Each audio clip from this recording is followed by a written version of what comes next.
les violents, les assassins, les commanditaires et les envahisseurs n'écoutent que l'effort et les méthodes fortes.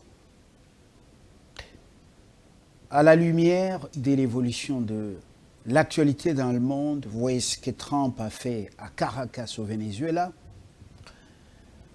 la menace qu'il agite sur le voisin du Venezuela, donc le dirigeant de la Colombie, et puis vous voyez ce qu'il vient de faire à Poutine dans les eaux concernant les navires qui transportent le pétrole. Eh bien, il est difficile d'écouter les faibles. Le dirigeant nord-coréen Kim Jong-un, vous avez suivi également sa façon de parler en lançant des missiles, mais ça fait tousser aussi les grands. Alors, dans un monde des alligators, dans un monde des violents, comment les faibles peuvent-ils se faire entendre? Le droit international foulé aux pieds. La justice internationale elle-même devient l'injustice, justice pour les uns, l'injustice pour les autres. L'ONU, il n'y a que les discours, des résolutions. Trump, Israël, Benjamin Netanyahu et les autres, ils n'écoutent pas, même Poutine, il n'écoute pas tous ces discours à l'ONU. Pour l'agression rwandaise, au-delà de la signature des accords dits de Washington, faut-il encore continuer à croire que la solution elle est diplomatique? On en parle dans ce numéro. L'invité est en face de nous. Il s'appelle Crispin Kakwaka Katombe. Monsieur Kakwaka, bienvenue. Merci, Monsieur Fabien. Vous êtes bien sûr quelqu'un qui a plusieurs casquettes. Ce n'est pas par votre chapeau, mais ça dit déjà beaucoup. Il faut qu'on le dise avec précision. Vous êtes pionnier et avant-gardiste de l'UDPS, cofondateur de ce parti. Et au-delà de ce casquette ou de cette casquette politique, vous êtes un scientifique, enseignant à l'ISTEM de Kinshasa. Vous êtes également un scientifique avéré, je dois le dire avec précision, sur ce que j'ai reçu de vous, statisticien, démographe. Ouais, de formation. Vous donnez cours à l'ISTEM Kinshasa, vous êtes directeur chef des services chargé de la division, planification, études et recherche aux cliniques universitaires de Kinshasa. Ouais. Nous disons de manière laconique ce que vous êtes, mais vous allez répondre à nos questions sous cette casquette de politique, pionnier de l'UDPS, avant-gardiste et cofondateur de ce parti. Je parle de l'UDPS Tshisekedi parce qu'il y a d'autres ailes, il y a l'UDPS Kibasa, ainsi de suite. D'entrée de jeu, vous êtes éprouvé. Vous venez de perdre un de compagnons, Ouais. Corneille Moulumba, Ouais, un ancien représentant de l'UDPS au Benelux. c'est ça. Et puis, nos condoléances les plus émues. Merci. Moulumba part dans l'anonymat, dans la pauvreté, alors que le parti dirige le pays depuis déjà quelques années. Un homme qui était abandonné à cause de son combat ou du fait qu'il avait rejoint Birindois, le pionnier de l'UDPS un membre important vient de partir. C'est le moment peut-être de saluer son combat. Vous avez la parole. Merci Fabien.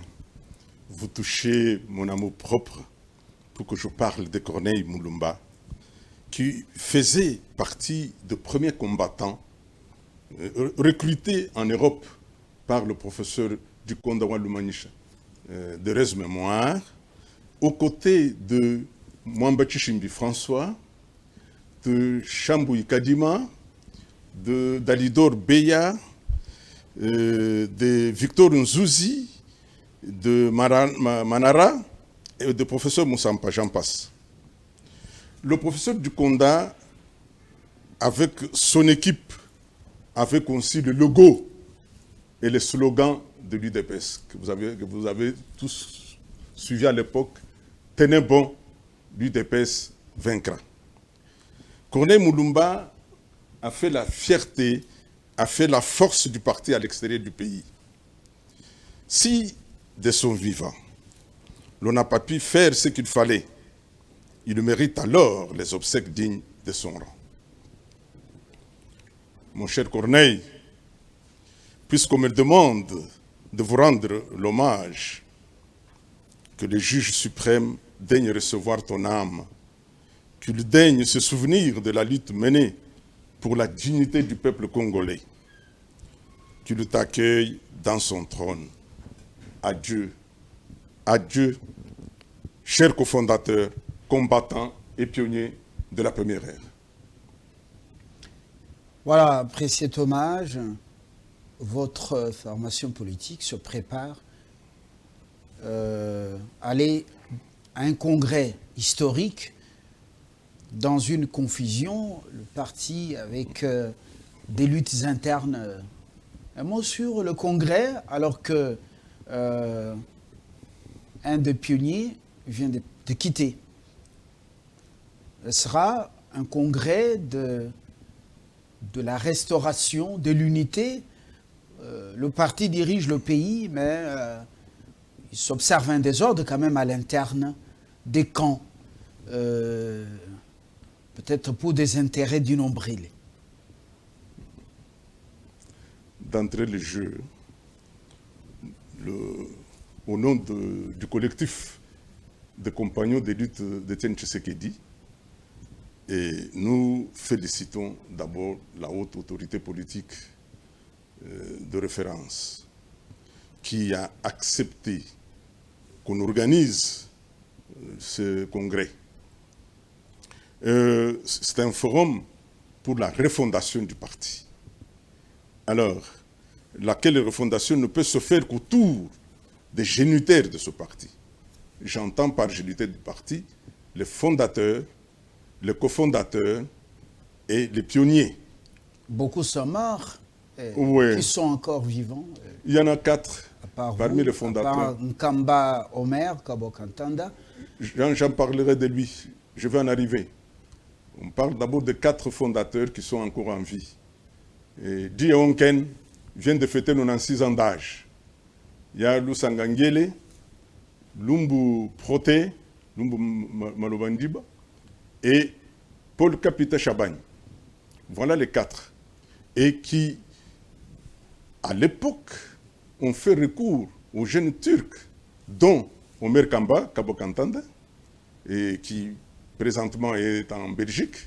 Et effectivement, nous pensons peut-être qu'il sera aussi invité pour pouvoir participer à ce congrès.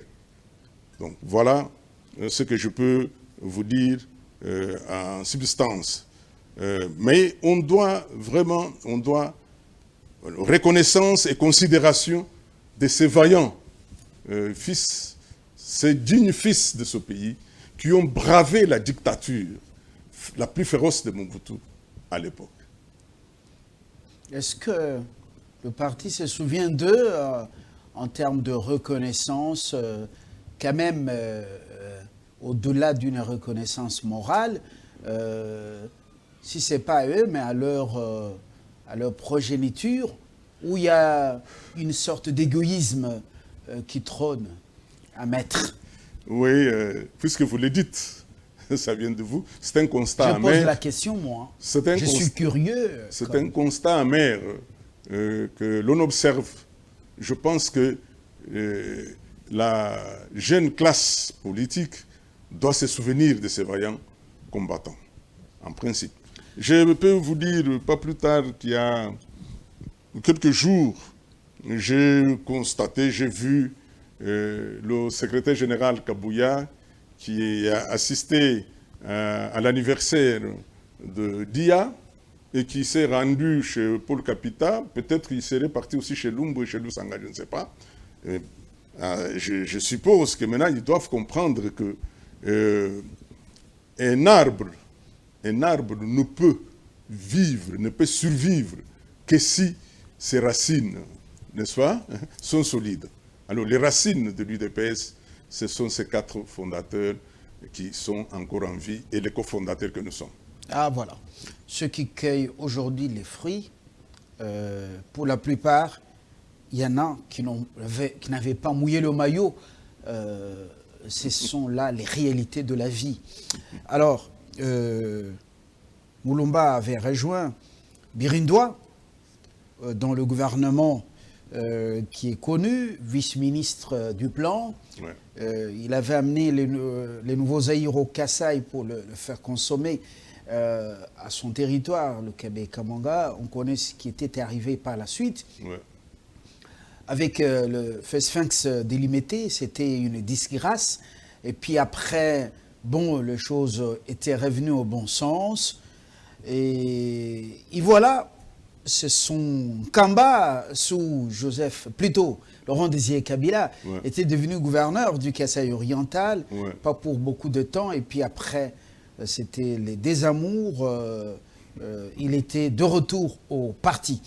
Nous fermons cette parenthèse, c'est une page d'histoire qui valait la peine en ce moment. Le pays est agressé depuis un certain temps.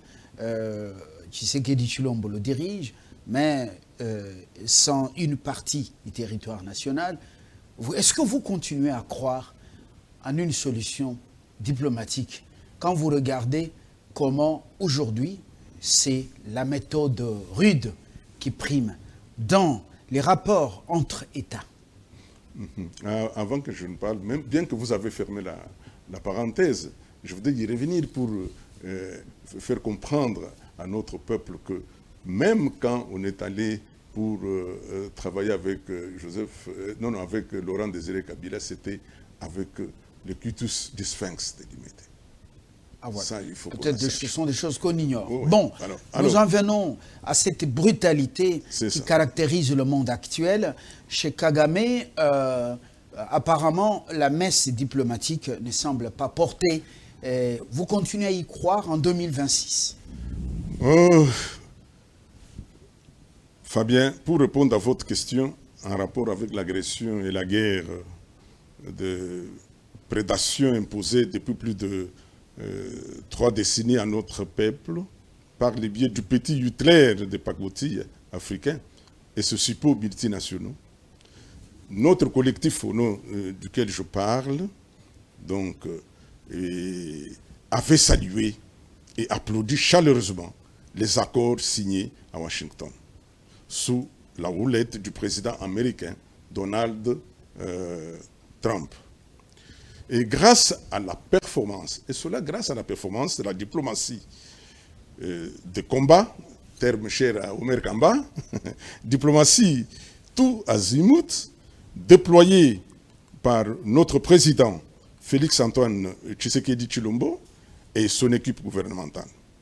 Un combat noble, combat pour la vérité, combat pour la justice, combat pour la souveraineté. Mais hélas, mon cher, comme vous l'avez dit, la suite des événements est venue perturber et défier notre vigilance et enthousiasme. L'agresseur a recouru à sa perfide légendaire pour violer les fameux accords et poursuivre sans coup férir sa sale besogne de conquistadors barbares et impénitents, cherchant à balkaniser notre pays. Vous vous souviendrez que bon nombre de nos compatriotes ont décrié depuis longtemps Bon, là, je pense à Freddy Moulumba, que vous pouvez connaître bien, que je salue en passant, et au professeur Justin Kankwendambaye, d'heureuse mémoire, qui ont écrit beaucoup, et qui ont parlé beaucoup de la balkanisation de ce pays. Mais comme nous le constatons, nos forces de défense et nos compatriotes Ouazalendo tiennent le coup avec panache, sous la détermination de leur commandant suprême, qui ne lésine sur aucun effort à fournir en leur faveur, afin de booster leur résilience, leur résistance actuellement observée sur nos lignes de front, sans oublier le réveil de la conscience patriotique de notre jeunesse de la ville martyre de Goma et autres zones occupées, qui vient de démontrer, qui vient de manifester à son corps défendant, main nue, face à l'ennemi, armé et exigeant le départ sans condition des territoires ou de ces terroristes de nos territoires, de nos terres. Bravo aussi à notre jeune compatriote. Et ce jeune homme-là, vous l'avez vu, ce qu'il a fait, il a bravé la peur lors du meeting organisé par AFC M23. Et ainsi alors s'accomplit la recommandation du Sphinx de l'Humanité à la jeunesse de l'UDPS que nous étions jadis, de braver la peur et de se prendre en charge. Après ces hommages, on en revient maintenant à ma question. Ouais. Vous continuez à croire que la solution à cette guerre que nous impose le Rwanda et les multinationales, elle est toujours diplomatique en 2026? Diplomatique, oui et non. Puisque vous vous souviendrez que Mosé Laurent Désiré Kabila, n'est-ce pas, avait déjà annoncé, je cite, « La guerre sera longue et populaire ». Donc cette guerre va prendre fin et elle va rentrer là d'où elle est venue. Mais au Rwanda, ils sont calmes. Les puissances prédatrices avec Kagame, là c'est le calme, là c'est la paix. Il n'y a pas l'effusion de sang comme chez nous. Bon, on laisse quand même Laurent Désiré Kabila se reposer dans l'au-delà, mais qu'est-ce qui vous fait croire d'abord que la solution sera diplomatique? Quand l'ONU, vous regardez, reste juste une caisse de résonance, des résolutions et des bonnes intentions, surtout de ce droit international. Vous savez, Fabien, que nous sommes partis de très loin dans ce pays. Cette guerre date de très longtemps. Il y a des gens qui pensent que la guerre n'est venue qu'avec Félix Antoine Tshisekedi et tout ça. Non. Mais avec Tshisekedi, le Congolais a découvert ce qu'il n'avait jamais vu. Donc Tshisekedi a amené a fait ressortir les véritables agresseurs de ce pays. Et soyez rassurés que ces gens-là, qui se cachaient derrière les M23, les CNDP, alors sont mis à nu et sont obligés de tout faire pour que la guerre prenne fin. Et j'y crois. Apparemment, on n'écoute pas les faibles. Et nous semblons être des très bons élèves des théories du droit international. Nous semblons être des très bons élèves des accords de paix, des négociations et autres, Ouais. et des déclarations de bonnes intentions. Mais sur le terrain, oui, au-delà des prouesses de nos forces armées et d'autres forces de défense, est lié. Il y a un souci. L'ennemi est hyper armé. Les armes qui sont chez Kagame et qu'il a données à Kabila, Nanga et sa bande, et même ces gens soi-disant congolais qui se battent à travers le M23 et AFC, ces armes viennent bien du Sahel, sont les armes de l'armée française, et d'autres techniques et armes viennent des puissances occidentales. Alors, comment continuer à croire que Kagame va du coup abandonner? Parce qu'à Ouvira, il ne s'est pas plié malgré l'injonction des États-Unis d'Amérique. Est-ce qu'on ne peut pas envisager une autre option? Vous savez, malgré l'option diplomatique, nous organisons sur le plan militaire. Le plus grand problème que nous avons dans ce pays est que notre armée était totalement infiltrée. Totalement infiltrée. Ce qui fait que on constate ce que les autres disent, la faiblesse, mais je ne pense pas. Vous vous souviendrez que même du temps colonial, vers les années 40-45, nos forces publiques ont fait preuve d'une armée forte, et que cette armée est toujours très forte, et que si on la réorganise, si on a de bons commandants, n'est-ce pas, de bons généraux, et qui aiment bien ce pays, Rwanda, qu'est-ce que Rwanda représente par rapport à notre pays? Le nommé Kabila a laissé beaucoup de généraux au sein de nos forces armées. Malheureusement. Et puis, bon, voilà, une armée de beaucoup de généraux. Oui, vous voyez bien le train de vie de certains. Mais Tshisekedi a fait quand même quelques années pour diriger ce pays. Est-ce que ça devait prendre autant de temps pour désactiver quand même certains, on ne parle pas seulement de ceux qui sont en dolo, les traîtres, afin de nettoyer les forces armées? Ça a quand même pris beaucoup de temps, non? Vous savez, le président est très sage. Quand vous regardez la situation dans laquelle il se retrouvait lorsqu'il a pris le pouvoir, une armée inféodée, et s'il y allait trop vite, vous savez ce qui allait lui arriver. Mais moi, je trouve et j'affirme que c'était un homme très sage. Il a usé de sa sagesse. Il a usé de sa sagesse en se conformant au principe sacro de l'UDPS, donc la non-violence, pour montrer au monde qu'il ne veut pas toucher le sang.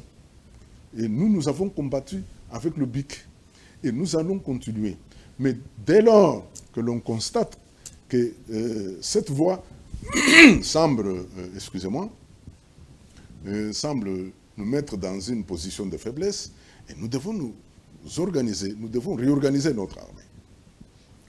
À l'interne, il n'y a pas que les quelques Congolais qui sont d'ailleurs marginalisés au sein de AFC M23, mais il y a aussi des gens dans tous les domaines, même les médias, qui jouent le jeu de l'agresseur, de Kagame, et ces réseaux des globalistes, vous avez cité Freddy Mulumba, il en sait beaucoup sur ces réseaux des globalistes.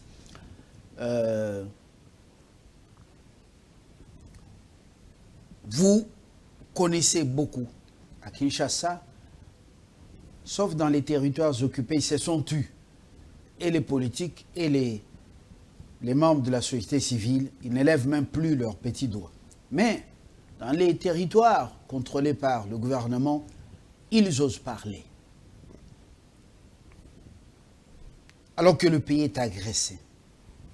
Vous les pionniers, par expérience quand même, comment tout ça s'appelle démocratie. Ils prennent le contre-pied de ce que Kinshasa fait pour se libérer de ses agresseurs. Oui, nous devons soutenir notre gouvernement, nous devons soutenir le président de la République pour qu'il puisse pousser plus loin afin que cette agression puisse prendre fin. Nous excusez, nous avons le devoir de l'accompagner dans tout ce qu'il entreprend pour mettre fin à l'agression. Vous suivez les religieux, leurs discours, vous suivez certaines organisations de la société civile, vous suivez également certains politiques. Le pays est agressé, vous connaissez leurs discours, c'est la division, le tribalisme et autres, mais les pionniers du Lieu-Peuple, vous vous taisez. Or, la neutralité dans un contexte comme celui-ci est une trahison, est une complicité, une faiblesse. Pourquoi vous ne réagissez pas? Mais le fait de me trouver devant vous, un journaliste expérimenté, n'est-ce pas, et au nom du collectif, donc au nom des pionniers, n'est-ce pas, où je peux même aller plus loin, au nom de relégués, puisque j'ai été relégué, si je t'ai connu, c'est parce que j'ai été relégué.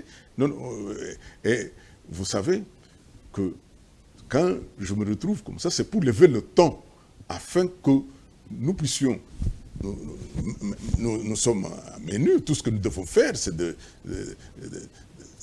soutenir, n'est-ce pas, de soutenir tout ce qu'on entreprend pour que l'agression prenne fin. Donc dire que le pionnier, il le regarde, non, nous levons le ton. Mais c'est seulement maintenant que je vous écoute sur ce plateau, mais on n'a pas suivi les pionniers se lever pour dire, vous, religieux, vous tel, ce pays est menacé, il risque l'éclatement. Vous avez choisi ce qu'on appelle la neutralité. Non, vous savez qu'il s'agisse des religieux, de tous ceux qui soutiennent l'agression, ils se rendent maintenant compte que nous n'avons que ce pays et nous devons le sauver. Ce qui est arrivé à Caracas, ce que Trump a fait, sans fausse modestie, est-ce que vous pensez que ceux qui ont soutenu Kagame en Afrique centrale sont en mesure d'agir de la même manière? Non, je ne pense pas. Je ne pense pas. Mais c'est... Comment je peux appeler ça? C'est un signal fort. Un signal fort. Bon, le Venezuela est dans cette situation. Nous nous posons la question, est-ce qu'on va laisser ceux qui endeuillent le Congolais continuer à les endeuiller? C'est une question. Voyons voir, attendons voir comment les choses vont évoluer. Nous sommes à la fin de cet entretien. Crispin Kakwaka, qu'a tombé un message. Vous regardez cette caméra. En cette période, nous sommes au début de l'année 2026. Beaucoup de Congolais sont morts, beaucoup sont dans l'errance. Vous vous adressez à ceux qui sont dans la partie est du pays, au nom du collectif des compagnons de lutte d'Étienne Tshisekedi. Un message d'encouragement, un message d'espoir, malgré justement le poids de l'âge, pour certains,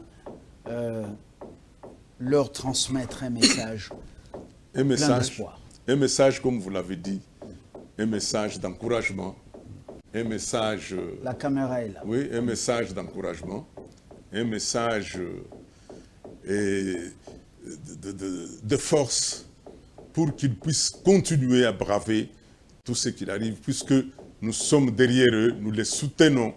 Et ne vous croyez pas seul. Vous avez tout le peuple congolais derrière vous. Et que nous allons gagner cette guerre pour qu'il y ait une paix une paix durable. Merci de tout cœur d'être venu.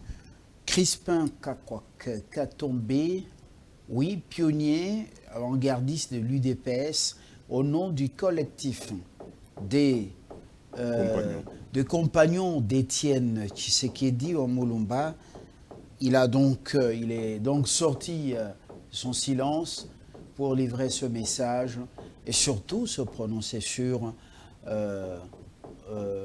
ce qu'il pense pour ce pays. Vous l'avez suivi, ce message a été bien préparé, élaboré. Je crois que vous n'avez rien laissé, vous avez dit l'essentiel. L'essentiel a été dit, Fabien. Bonne année. Meilleurs vœux. Jusqu'à la fin du mois de janvier, nous allons justement nous présenter ces vœux partout où vous êtes. Bonne année à vous qui nous aimez, qui acceptez de nous recevoir chez vous sur Congo 26 Télévision, Canal+, 596, pour les Belges 596, sur satellite Rascom 525, sur EasyTV 95 et TNT, Télévision numérique terrestre, et sur Blue OTT International 310. Et vous tous qui nous suivez également sur YouTube, Facebook, donc X et d'autres plateformes. Portez-vous très bien et un gros coucou à Omer Nkamba qui se trouve en Belgique. Nous croyons que vous allez revenir pour vous mettre au service du Congo parce qu'on a besoin de tout le monde. Au revoir et à très bientôt.